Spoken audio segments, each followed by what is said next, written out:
Okay, I'm going to show you all a hack for these terribly designed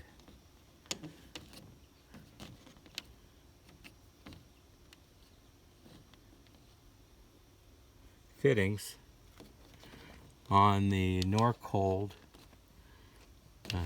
refrigerator vents.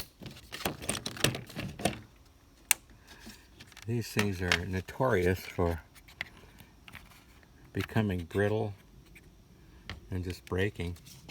So what does this look like to you? That looks like the front bumper on a 1970 Chevelle. And what we're going to do is we're going to place those little nylon inserts for a license plate bracket for a vintage Chevrolet bumper. We're going to place them in there, and then we're going to use stainless steel screws and washers in place of those terrible fittings. And here we go. This is a oop, dropped it. These I got at the local auto parts store. These are made by Dorman, and that's all they are, just the little nylon license plate nuts. And you see that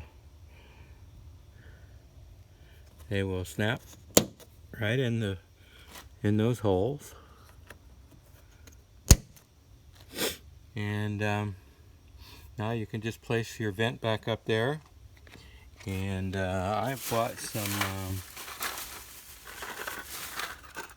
stainless steel screws. Not sure which ones I'm going to use. These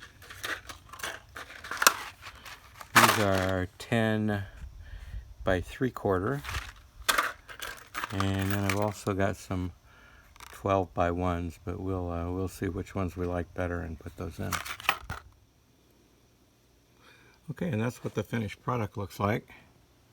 You can use a bigger washer if you like. I actually did use a bigger washer on the ones here up above. Gives it maybe a little bit more finished look, but this is what I had available. So again, what I used was these stainless steel washers, and you could use ones maybe a little bit bigger. Ended up using 12 by 3/4 stainless steel screws, and these were the Dorman 1/4 inch number 14 nylon nuts that just snap right in the holes, and replaces these terribly designed nylon anchors that are sold. Okay, I hope that helps you out. Bye.